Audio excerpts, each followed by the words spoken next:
this afternoon, investigators released the toxicology report on Chris Benoit, the professional wrestler who killed his wife and his 7-year-old son with his bare hands before eventually hanging himself.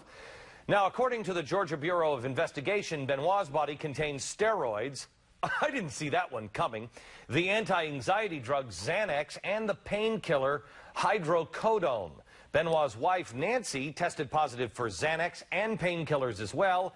And little Daniel Benoit had Xanax in his system. Fernando Llosa has been following the story. He is the senior investigative reporter for Sports Illustrated and SportsIllustrated.com. Luis, are they thinking now that he sedated both the mom and the son before he killed them? Actually, what appears is that they're saying that the levels in the mom of Xanax and hydrocodone were therapeutic. And so she may have been using painkillers because of some earlier condition.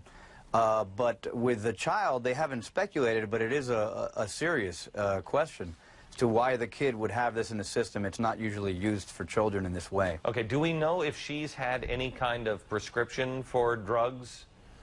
Nobody has indicated as such at this time, but she did have surgeries previously and may have had injuries that that called for that type of medication. Okay, and does she, or does this explain the needle marks in the son? Were they I mean, you can't inject Xanax, right? That's just a pill. No, you don't inject Xanax, and they haven't come up with a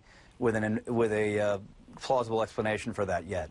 For the needle marks. For the needle marks, precisely. Do we know that they haven't? Have they been able to do a full toxicology screening on the son? There was rumor that he was being injected with growth hormones or something by the dad, or? Yeah, at this stage, that's pure speculation. We really don't have any proof of that, and it doesn't look like the toxicology reports will indicate anything other than that. You know, we'll solve that question. Okay, so what do we do with this now? Give me some perspective on this. Does this mean anything to anybody? Well, what it appears is that there's no absolute smoking gun here, but that does not, you know, place the WWE in the position where they can say, well, roid rage was not an issue here, and there are no problems, so you can leave us alone to perform and to you know, work with our athletes the way we always have been. Okay. A member of the board today actually came out and said that they were going to look at their talent wellness program, the testing program they have, and see if they should make some alterations. So they're looking into this. So wait, how does it clear them if he had steroids in his system?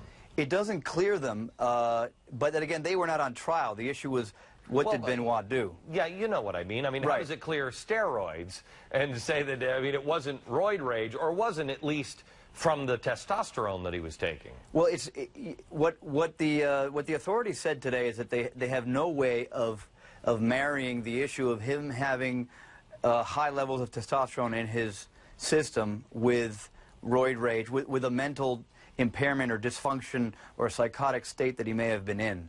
And because roid rage is typically something which is impulsive, it's at odds with the almost theatrical way in which he did away with his family. In other words, the Bible, the methodical, chronological killing of his family. It's a sad story. Luis, thank you very much.